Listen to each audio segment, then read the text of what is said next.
அஸ்ஸலாமு அலைக்கும். Hi friends, welcome to Safina Safi vlog.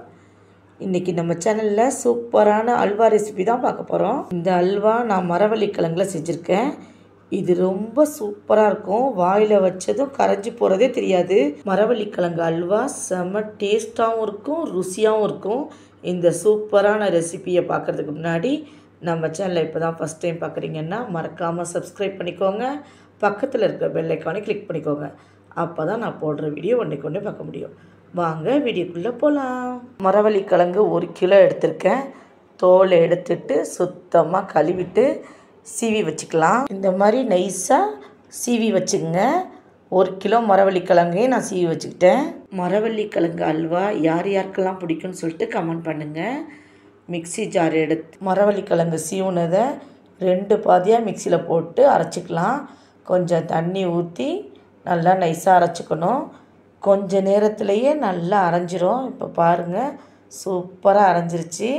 இதை ஒரு பவுலில் மாற்றிக்கலாம். இன்னொரு 1/2 கிலோவும் நல்லா மிக்சியில் போட்டு அரைச்சிட்டு இப்போ 1 கிலோ மரவள்ளி கிழங்கையும் அரைச்சி வச்சுட்டேன். அவ்வளோதான். இப்போ ஒரு பேன் எடுத்து அடுப்பில் வச்சு அடுப்பை ஆன் பண்ணிவிட்டு நெய் 2 ஸ்பூன் போட்டுக்கலாம். நெய் சூடு வந்த பிறகு எண்ணெய் 2 ஸ்பூன் ஊற்றிக்கலாம். அல்வாவுக்கு எண்ணெய் ஊற்றுனா செம்ம டேஸ்ட்டாக இருக்கும். இப்போ 10 முந்திரி பருப்பை கட் பண்ணி வச்சுருக்கேன். அதை போட்டு நெய்யில் வறுத்துக்கலாம். முந்திரி பருப்பு நல்லா வதங்கின பிறகு ஒரு பிளேட்டில் எடுத்து வச்சுக்கலாம். 2 ஸ்பூன் எண்ணெய் ஊற்றி நல்லா சூடு வந்த பிறகு இப்போ நம்ம அரைச்சி வச்ச மரவள்ளி கிழங்கை ஊற்றிக்கலாம். அந்த எண்ணெய் நெய்யிலேயே நல்லா கிளறி விடணும். அடுப்பை சிம்மில் வச்சுட்டு கிளறி விடணும், இல்லைன்னா அடி பிடிச்சிடும். 1 கப் தண்ணி ஊற்றிக்கலாம். தண்ணி ஊற்றிட்டு நல்லா கிளறி விடணும். மரவள்ளி கிழங்கு நல்லா வேகும். அதனால தான் கொஞ்சம் கொஞ்சமாக தண்ணி சேர்த்து நம்ம அப்படியே கிளறி விடணும். அப்படி திக்காகிட்டே இருக்கும். கைவிடாமல் நம்ம கிளறிக்கிட்டே இருக்கணும் அடுப்பை சிம்மில் வச்சுட்டு. இப்போ பாருங்கள், நல்லா திக்காகுது. இப்போ மறுபடியும் 1 கிளாஸ் தண்ணி ஊற்றி நம்ம கிளறி விட்டுக்கலாம். கொஞ்சம் கொஞ்சமாக நம்ம தண்ணி ஊற்றி நம்ம கிளறி விடும்போது அந்த மரவள்ளி கிழங்கு நல்லா வெந்து வரும். அல்வா செம்ம டேஸ்ட்டாகவும் இருக்கும். இப்போ பாருங்கள், நல்லா திக்காகிடுச்சு. இன்னும் கொஞ்சம் நேரம் வேகணும்.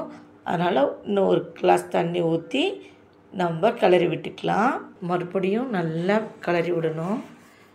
இப்போ பாருங்கள், நல்லா திக்காகிடும். நம்ம கைவிடாமல் கலந்து விட்டுக்கிட்டே இருக்கணும். இப்போ பாருங்கள் எவ்வளோ திக்காகிடுச்சின்னு. 3 கிளாஸ் தண்ணி ஊற்றிருக்கேன். இதுக்கப்புறம் தண்ணி ஊற்ற தேவையில்லை. இதிலையே நம்ம நல்லா கிளறி விட்டுக்கிட்டே இருக்கணும். கைவிடாமல் நம்ம கிளறிக்கிட்டே இருக்கணும். அப்போ தான் அல்வா சூப்பராக செம்ம டேஸ்ட்டாகவும் இருக்கும். இப்போ பாருங்கள் எவ்வளோ திக்காக இருக்குன்னு. இப்போ அடுத்து நம்ம சர்க்கரை போட்டுக்கலாம். 1 கப் சர்க்கரை போட்டுக்கலாம். போட்டு நல்லா மிக்ஸ் பண்ணி விட்டுக்கலாம். சர்க்கரை கரைகிற வரைக்கும் நல்லா மிக்ஸ் பண்ணிக்கிட்டே இருக்கணும். இப்போ பாருங்கள், நல்லா சர்க்கரை கரைஞ்சிருச்சு. அடுத்து 1 கப் போட்டுக்கலாம்.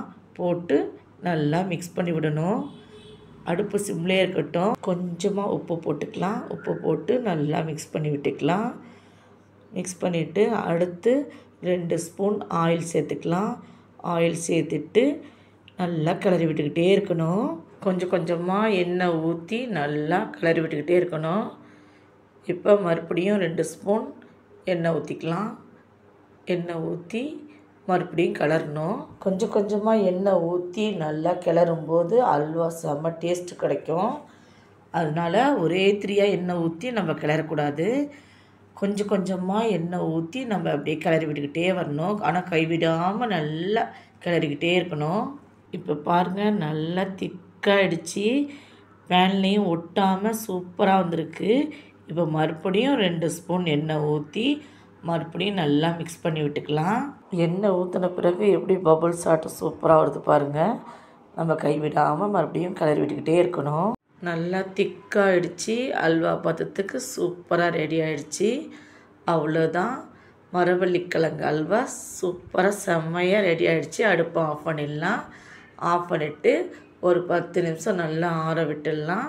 1 கிலோ மரவள்ளி கிழங்குக்கு 2 கப் சர்க்கரை போட்டுங்க. அதுதான் கரெக்டான அளவு. இப்போ ஒரு ட்ரே எடுத்து நம்ம அப்படியே ஊற்றிக்கலாம். அல்வா எவ்வளோ திக்காகிடுச்சு பார்த்தீங்களா? இந்த அளவுக்கு நம்ம நல்லா திக்காக வச்சுக்கணும். இப்போ ட்ரேயில் ஃபுல்லாக ஊற்றிட்டு நம்ம முந்திரி பருப்பு வறுத்து வச்சுருந்தோம்ல அதை தூக்கி மேலே டெக்கரேஷனுக்கு வச்சுக்கலாம். எல்லா பக்கமும் படுற மாதிரி முந்திரி பருப்பை தூவி விட்டுங்க. அவ்வளோதான், மரவள்ளிக்கிழங்கு அல்வா சூப்பராக டேஸ்ட்டாக ரெடி ஆகிடுச்சு. இதே மெத்தடில் கண்டிப்பாக நீங்களும் வீட்டில் ட்ரை பண்ணி பாருங்கள். ட்ரை பண்ணி பார்த்துட்டு எப்படி இருக்குன்னு கமெண்ட் பண்ணுங்கள். இந்த வீடியோ பிடிச்சிருந்தா சஃபினா சஃபிலாக்கு லைக் பண்ணுங்கள், ஷேர் பண்ணுங்கள், சப்ஸ்கிரைப் பண்ணுங்கள். உங்கள் ஃபேமிலி அண்ட் ஃப்ரெண்ட்ஸுக்கும் ஷேர் பண்ணுங்கள். தேங்க்ஸ் ஃபார் வாட்சிங்.